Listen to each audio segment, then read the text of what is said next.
Vous écoutez le Flash Actu, issu de l'épisode S1102 du podcast Faut pas pousser les ISO, diffusé le jeudi 25 septembre 2025.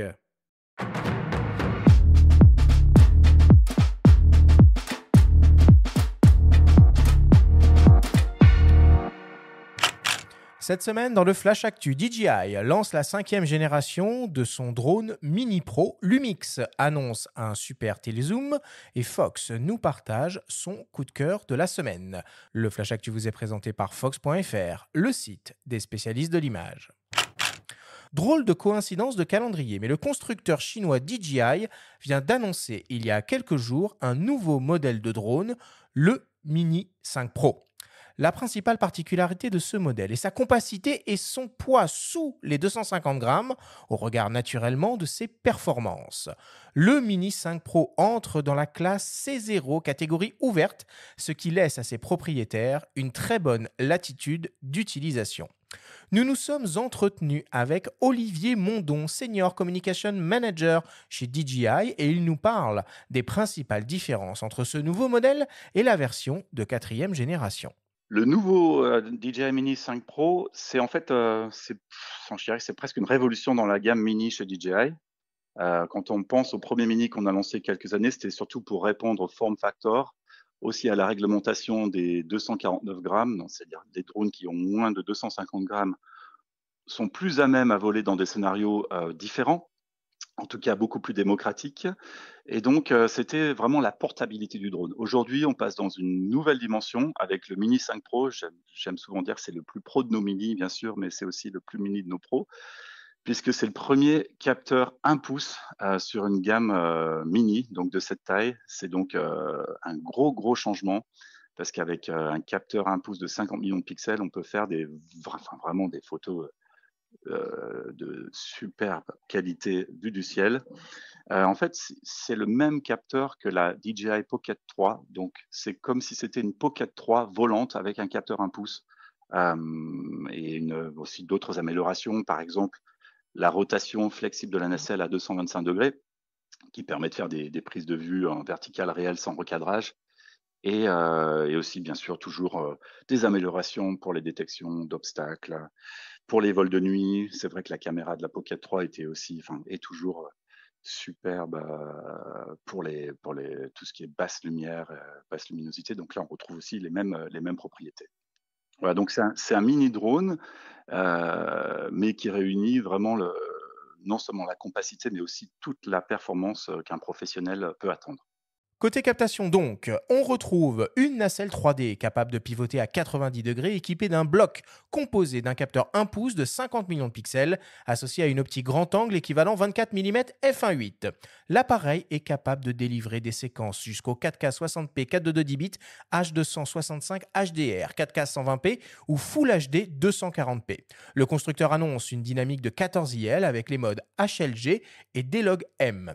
Côté vol, on retrouve l'Active Track 360 degrés pour le suivi de sujets, un système de détection d'obstacles omnidirectionnel grâce à plusieurs capteurs dont un lidar, une portée théorique de 20 km, une autonomie de vol de 36 minutes et une transmission Full HD 60p 10 bits. Le nouveau DJI Mini 5 Pro est proposé au prix de 799 € en version Flymore avec une télécommande RCN3 et quelques accessoires au prix de 999 €. A noter qu'une version avec la télécommande RC2 est proposé au prix de 1129 €. Lumix annonce un nouvel objectif en monture S pour ses hybrides full frame. Il s'agit d'un super télézoom 100-500 mm offrant des ouvertures maximales variables f5.7.1. Cet objectif, qui se destine en premier lieu à la pratique de la photo animalière ou sportive en extérieur de jour, est conçu pour une utilisation terrain avec une protection tropicalisée et à main levée. Il est compact avec moins de 20 cm de long replié et intègre une stabilisation optique qui lui permet, grâce à la technologie Dual IS2, de gagner jusqu'à 7 IL. L'objectif est équipé d'une double motorisation autofocus linéaire rapide, précise et silencieuse avec un traitement efficace du phénomène de focus breathing. Il est compatible avec les multiplicateurs de focale et peut donc atteindre une focale de 1000 mm. À noter que la bague de mise au point manuelle est programmable et peut être attribuée à une autre fonction. Le nouveau Lumix S 100-500 mm f5.7.1 sera disponible dès le mois d'octobre et proposé au prix de 2099 euros. Et pour terminer, on écoute Baptiste Soto nous partager le coup de cœur Fox de la semaine. Il revient sur la dernière optique signée OM System. Je voulais vous parler aujourd'hui d'une optique qui nous a particulièrement impressionnés. Et c'est alors une optique OM System qui est de 50-200 2.8 IS Pro, mais je rappelle qu'on est en micro 4 tiers, donc les focales se multiplient par 2. Donc on parle en fait d'un 100-400 2.8. Et quand on parle de cette optique, ce qui est un peu déstabilisant, j'ai l'impression d'être un commentateur sportif qui commente une course indécise entre une Twingo et une Ferrari. On est en train de parler d'un zoom télé à ouverture 2.8. Et en fait, quand on cherche à le comparer, eh ben, les seules optiques avec lesquelles on peut le comparer sont des optiques à plus de 10 000 euros, alors qu'il vaut 3 fois moins cher. Et qui pèsent en plus le double du poids. Et alors, là, je parle quand on compare par rapport à du Canon. Si on va comparer par rapport à du Nikon, c'est encore plus drôle parce que pour à peine moins cher, vous avez un 100-400 4.5-5.6. Donc une optique qui est absolument incomparable en termes de perspective. Alors évidemment, on entend du oui, mais blabla, optique plein format, c'est plus cher, blablabla. Ok, admettons. Alors la question qui se pose, c'est elles sont où les optiques APS-C dans les autres marques qui permettent de faire du télé à 2.8? Eh bien, il n'y en a pas. Il n'y a rien, absolument aucune.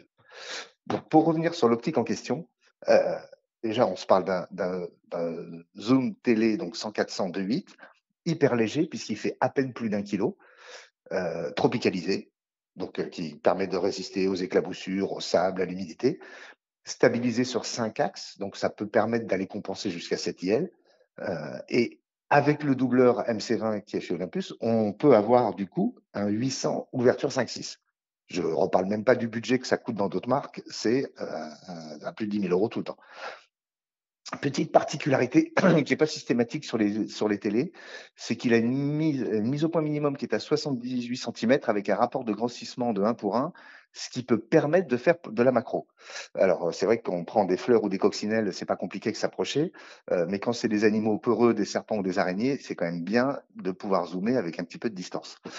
Et encore une fois, moi, ce que j'admire, c'est que une fois de plus, OM System est en position de game changer, puisqu'avec le 40-150-2.8, ça avait été un petit peu déjà une première évolution. Avec le 90 macro, il nous avait fait une optique absolument incroyable qui reste aujourd'hui la meilleure optique qu'on puisse trouver en macro. C'est vraiment le genre d'optique qui fait qu'on se dit, bah, c'est pour cette optique que je vais acheter le boîtier. À la limite, on regarde beaucoup plus l'optique que le boîtier. Derrière, bah, on mettra le boîtier qu'il y aura, même si le boîtier n'est pas un tueur. Bah, l'optique, elle est tellement bonne qu'on peut faire exactement ce qu'on veut avec. L'OM System Emswico 50-200 mm f2.8 IS Pro est proposé au prix de 3 500 euros et sera disponible à partir du 6 octobre prochain.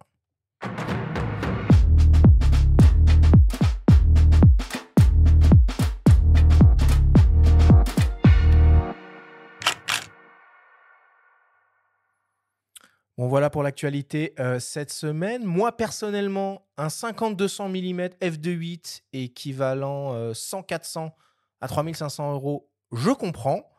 Un 100-500 mm f5.7.1 à plus de 2 000 euros, je comprends un petit peu moins. Tu comprends quoi? Le prix ou la focale? L'intérêt et le prix. Alors, le tarif, c'est vrai que ce que disait Baptiste, c'est assez décoiffant. Le prix, il est quand même vraiment moins cher de ce qu'on peut trouver chez les concurrents de marque, on va dire. J'en parle savamment parce que je viens de passer pratiquement 2 mois et demi avec un 100-500 de Canon. Là, on n'est pas du tout dans les mêmes tarifs. Mais par contre, l'intérêt d'une focale comme ça, alors pour des gens comme moi, évidemment, tout va dépendre de la pratique photo qu'on a. Moi, je viens de passer 2 mois à m'envoyer en l'air dans des A400 de l'armée, à filmer d'autres A400 et des Rafales. La trappe ouverte derrière, quand on a un zoom de cette amplitude-là, ça facilite mais grandement le travail. C'est-à-dire qu'en gros, on n'a pas à s'embarrasser de changer de focale, avec le risque qu'on peut avoir quand on est en l'air. Et surtout, c'est que la qualité de ces optiques, moi qui étais plutôt réfractaire à ces zooms de forte amplitude, mais je suis tombé par terre, je suis tombé à la renverse. Attends, pour éviter la confusion, tu parles bien du Lumix 100-500 parce qu'on a parlé de l'OM System 50-200. Je parle de ce type de zoom et dont celui-là. Alors, j'ai peu pas lumineux. Ouais, mais en fait, aujourd'hui. Très peu lumineux. Oui, mais quand on voit aujourd'hui la qualité, franchement, quand on voit ce que produisent aujourd'hui n'importe quel appareil photo de marque, quand on grimpe en sensibilité, honnêtement, dans ma pratique, hein, je dis bien Mhm. dans ma pratique à moi, l'ouverture, je dis pas que c'est secondaire, mais en fait, en montant en sensibilité, les doubles stabilisations qu'on a sur les boîtiers, quand l'optique est stabilisée, le capteur du boîtier, on a un confort de travail, c'est incomparable. Et moi, je pense qu'une optique comme celle que sort Olympus aujourd'hui, même si je suis pas du tout équipé en Olympus, c'est une superbe opportunité. Oui, moi je te rejoins complètement là-dessus. Et pour te répondre par rapport au prix, Arthur, tu es surpris. Rappelons que chez Canon, depuis des années, il y a un 100-500 RF qui vaut plus de 3200 €, toujours au catalogue, qui est en série L, En hein, série L, avec ouais. une ouverture C'est ça. f4.5.7.1. Ah, c'est Donc on celui est que Pas j'ai. beaucoup, Ouais. beaucoup Et mieux c'est non plus, ce- quoi. Ouais. Ouais. C'est pareil, c'est celui Celui que je viens d'utiliser pendant voilà, 2 auquel mois. tu faisais référence, Mm, que moi j'ai beaucoup utilisé sur un mm, R5 mm, notamment. mm. Et je peux attester que la double stabilisation, c'est absolument redoutable. C'est là où longtemps, c'est téléobjectif peu lumineux était un peu boudé ou raillé sur l'univers des réflexes qui n'était pas stabilisé, hein, chez Pentax ou Sony, avec quelques exceptions. Mais du coup, ça change un petit peu la donne. Et rappelons aussi que, par exemple, chez un Nikon, il y a un excellent 180-600 aux alentours de 2000 €.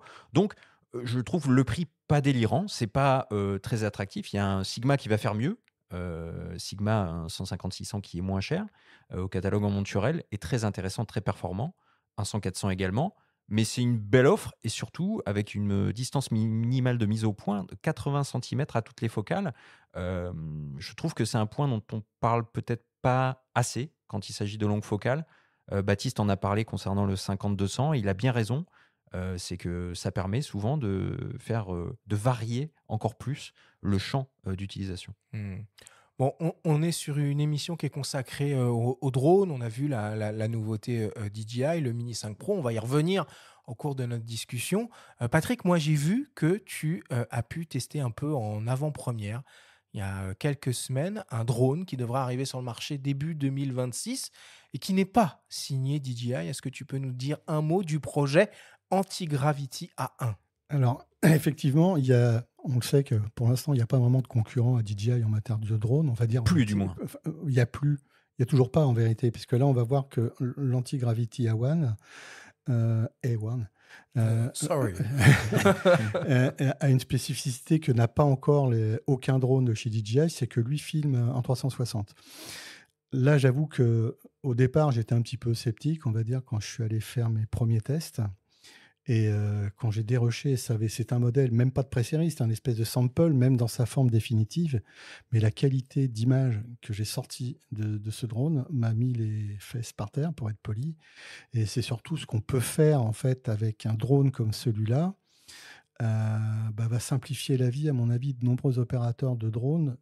Je dirais qu'ils se servent quand même de cet outil de manière un petit peu professionnelle. Je n'ai pas encore idée du prix parce qu'ils n'ont pas communiqué dessus, mais je pense C'est quoi cette marque Anti-Gravity? Alors, Anti-Gravity, c'est une marque. Et c'est une marque qui a été incubée par Insta360. Ok. Alors, je sais un petit peu, même si j'ai pas le droit de le dire, d'où vient une partie de l'équipe. Il n'y a pas de secret en matière de drone. Voilà, comme ça, on sait un petit peu qui il peut y avoir un peu derrière. Mais c'est une entreprise qui a été montée et incubée par Insta360. Donc, c'est pas du tout Insta360, même si c'est eux qui sont derrière en matière De thunes. de thunes. Et c'est vraiment eux qui ont incubé cette entreprise avec d'autres. Il y a d'autres partenaires dont je n'ai pas les noms, mais qui ont permis le développement de ce drone. Et l'avantage, en fait, de pouvoir filmer à 360, c'est que là où pour un tournage, on va faire, je sais pas moi, 5, 6, 7 plans. Là, on fait un plan. Et derrière, on fait ce qu'on veut avec ce plan. C'est-à-dire que là, on l'oriente de haut en bas, à droite, à gauche. Et puis surtout, ce qui est étonnant, c'est même déroutant quand on prend ça en main. J'ai pourtant l'habitude. Là, on vole comme en FPV. C'est-à-dire qu'en fait, on a des lunettes. Et on lance le drone, on part en avant. Et là, on peut bouger la tête à droite, à gauche, au-dessus, en dessous. On voit tout ce qui se passe comme si on était réellement à bord du drone. Ouais. Par rapport à un FPV classique où on voit que devant, là, on Ouais. voit partout. Mais c'est déroutant parce qu'à un moment, on ne sait même plus où on est.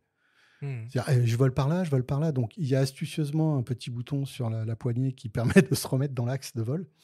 Mais c'est vraiment bluffant, quoi, parce qu'on va y gagner en temps de production, on va y gagner en accu.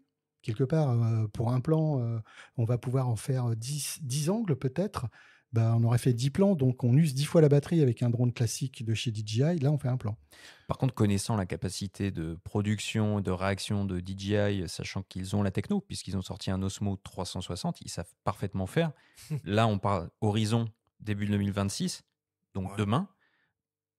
On peut peut-être imaginez, DJI réagir rapidement aussi. Donc, En fait, c'est pour ça qu'il y a très peu de concurrence aussi. de toute manière, il y avait peu de concurrence parce que DJI a vraiment tué le marché. Avant, il y avait quand même quelques concurrents à DJI au début. Bien sûr. Il y avait Unique, Parrot, il y avait Parrot, Parrot. GoPro même, avec Ouais. le Karma, il s'appelait. Ouais, mais bon, Oui, ça, ça a c'était été- il y a. Sony Oui, Essayé alors ça C'était a été un peu prototype, en fait, proto- le Karma, Non, mais presque. c'est qu'aujourd'hui, DJI a vraiment occupe complètement le terrain.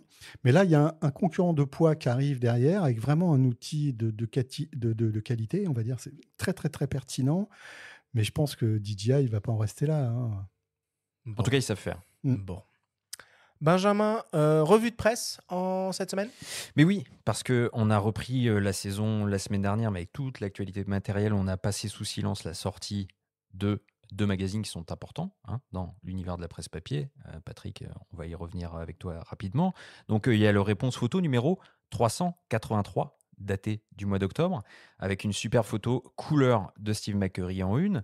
Au sommaire, on a notamment un passionnant dossier sur les 50 ans de l'appareil photo numérique, avec un témoignage que j'ai trouvé absolument dingue et passionnant d'un ingénieur américain chez Kodak, un dénommé Steven Sasson, considéré comme le père du concept du capteur CCD. C'est lui qui aurait donc inventé le premier appareil portable de prise de vue numérique en 1975. Et il raconte, entre autres, comment il a subtilisé des composants au sein de la firme de Rochester pour mener son projet, je cite, de photographie sans pellicule à bien. Dans le dossier, il y a aussi un passionnant entretien avec le toujours pertinent historien, critique et commissaire d'exposition Michel Poivert, qui explique en quoi le numérique, qu'il voit avant tout comme un choix industriel plus qu'une invention, a redessiné la photographie. Et puis bon, il y a toujours des tests dans ce numéro. On a notamment le Fujifilm X-E5, le Canon PowerShot V1, des optiques, le Fujinon 23 mm f2.8 RWR, le Sigma 1740 f1.8 DC Art ou le Samyang 1424 f2.8 pour les hybrides Sony. Mais il y a aussi, Patrick, des pellicules. Et oui, signé Harman, Orvo et Lomo. Oui, alors ça, je trouve que c'est le clin d'œil et la pertinence qu'a voulu avoir Thibaut dans ce numéro qui est complètement dédié, on va dire vraiment Thibaut numérique, Godet, rédacteur Thibaut en chef. Godet, et qui m'a dit, écoute, Patrick, pour ce numéro, ça serait rigolo en fait que pour ta partie accessoire, on prenne le contre-pied du tout numérique et tu nous testerais pas des pellicules. Alors sur le coup, j'étais un petit peu interloqué pour un 100% numérique en fait, et en fait, moi, ça m'a vraiment branché parce que du coup, j'ai remis les mains dans l'argentique. Ça faisait quand même très longtemps que je n'avais pas, on va dire, manipulé de péloche. Et en fait, déjà, tous les réflexes reviennent très rapidement. Alors, j'ai testé avec mon vieil EOS 1. Moi, vous savez que je suis fidèle à l'EOS 1, donc j'ai ressorti un EOS 1N et un EOS 1V pour l'occasion.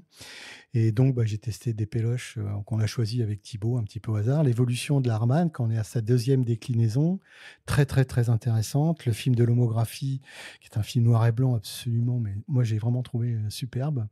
L'autre film que m'a confié Thibaut, j'ai même oublié sa référence, le Lorvo. J'ai moins aimé les rendus, parce que c'est pas ma cam, mais aujourd'hui, dans la logique de la lomographie, parce que c'est quand même ça qui porte quand même aujourd'hui énormément le marché de la péloche, notamment en France. Je pense qu'il va trouver ses adeptes tout de suite, ce film. Donc, En tout cas, vous pouvez lire tout ça en détail dans ce numéro-là. On reparlera de photo argentique d'ici la fin d'année, et donc peut-être que tu seras amené à en reparler. Et puis un mot chez nos amis de chasseurs d'images, au sommaire du numéro 469, également daté du mois d'octobre, on trouve une rencontre avec Sylvain Ramadier, qui est un photographe au sein d'Airbus. Donc là, on reparle d'avion, c'est hyper intéressant. Toujours dans le registre Céleste, un portfolio est consacré au chasseur d'images et d'orage, Nicolas Gascard. Un autre espace met en valeur le travail de Thibaut Drutel, adepte des lignes de fuite. Dans ce numéro, on apprend aussi que les cabines téléphoniques ont 100 ans d'existence. Et parmi les tests, on retrouve le Fujifilm X5, l'OM System OM5 Mark II, et parmi les optiques au banc d'essai figure le Fujinon XF 23 mm f2.8 RWR, encore lui, et aussi le Sigma 1740 mm, formidable zoom APS-C très lumineux, et enfin pour les vidéastes le Nikkor Z 28-135 mm PZ. Tout cela à retrouver en kiosque, avec aussi un formidable encore magazine de nos amis de Polka, avec un portfolio monstrueux consacré à Sebastião Salgado, et nos amis aussi de Compétences Photo qui consacrent un dossier conséquent à la netteté. Tout un programme. Moi, je voulais vous parler d'un projet menée par notre ami Sébastien Marignani, qui est venu très régulièrement à ces micros par le passé. Sébastien, il s'occupait de la boutique Sélection Photo à Paris, qui a fermé ses portes l'année dernière. Et ben, il vient de se lancer dans une nouvelle aventure entrepreneuriale, une galerie en ligne intitulée Picpus Galerie. On vous propose de l'écouter nous présenter ce beau projet. C'est venu en fait simplement, je me suis dit quand même, avec toutes les années que j'ai passées à rencontrer des photographes, des créateurs, des noms de la photographie, tous ces gens, j'ai vu des milliers de photos, tous ces gens avaient un point commun souvent, c'est qu'ils avaient du mal à valoriser leurs photographies, leurs œuvres.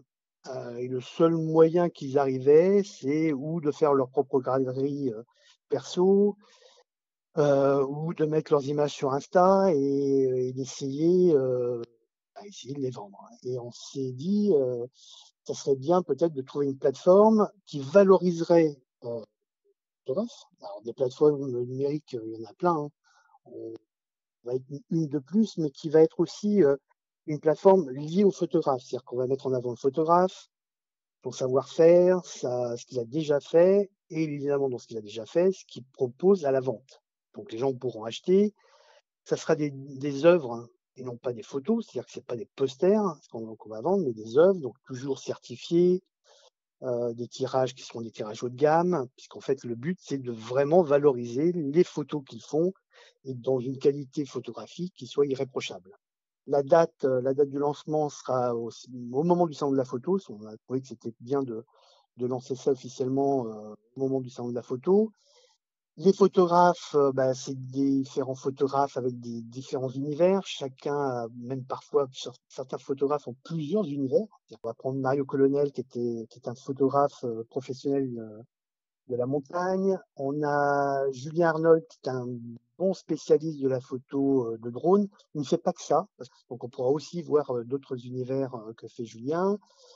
Christophe Tanière est un spécialiste de la photographie de cheval. Donc, on a des gens comme Elisabeth Argillier qui, elle, fait de la photo de Paris. Elle est aussi ambassadrice du patrimoine. Liak Michaud, qu'on connaît sous le nom de Gogo Jungle, qui lui est très ciblé sur les ambiances de photos à l'heure bleue de Paris. Charléo, qui est un véritable artiste touche à tout, parce qu'il est aussi peintre, donc voilà. Jérôme Meunier, qui est un garçon qui est aussi ambassadeur Sigma et Leica, qui fait beaucoup de noir et blanc et beaucoup de street. Et Arnaud Elissalde. Arnaud est quelqu'un qui fait de la photo de volcans, beaucoup de paysages. Et Édouard Salmon, qui en parlera mieux que moi. Eh ben oui, c'est un projet donc qui était dans les tuyaux depuis déjà quelques mois. En fait, moi j'ai rencontré Sébastien qui a donc créé cette galerie au Salon de la Photo l'année dernière. Et voilà, il m'avait expliqué qu'il avait un projet, qu'il allait sûrement voilà, changer un petit peu d'activité et développer un projet toujours autour de la photo. Et le courant est bien passé. Et, il a apprécié mes images et il m'a naturellement proposé de faire partie des premiers photographes à rejoindre sa nouvelle galerie, donc Picpus Galerie. Voilà, lui, il a vraiment à cœur de faire en sorte que ce soit le photographe qui soit mis en avant et qu'il puisse jouir au mieux des fruits de son travail. Et donc, ça m'a beaucoup plu. Et voilà, donc on est parti sur une première sélection d'images qui mélange photographie aérienne, puisque c'est une de mes spécialités maintenant, puisque je ne fais pas que ça. Et quelques photos de voyage que j'ai pris un petit peu à travers le monde, notamment au Japon. Voilà, donc une première sélection de photos est disponible sur sa galerie. Et voilà, j'ai hâte de voir les premiers retours. En tout cas, voilà, le projet m'a beaucoup plu et c'est surtout voilà, son approche vraiment proche des artistes, proche des photographes qui m'a parlé. Bon, et pour terminer ce flash actu, je le rappelle encore, ça fait quelques semaines qu'on vous en parle maintenant à l'occasion de cette édition 2025 du Salon de la Photo, hein. Vous pouvez aller écouter l'émission spéciale qu'on a fait sur le sujet. Ben, on a des invitations à vous proposer. C'est très simple pour en profiter. Vous allez sur le site du salon, vous commandez vos places et vous avez un petit emplacement pour mettre un code. Vous mettez le code ISO25 et là, votre panier tombe à zéro comme par magie. Donc, n'hésitez pas à aller réserver vos places pour l'édition 2025 du Salon de la Photo en utilisant le code de Faut pas pousser les ISO.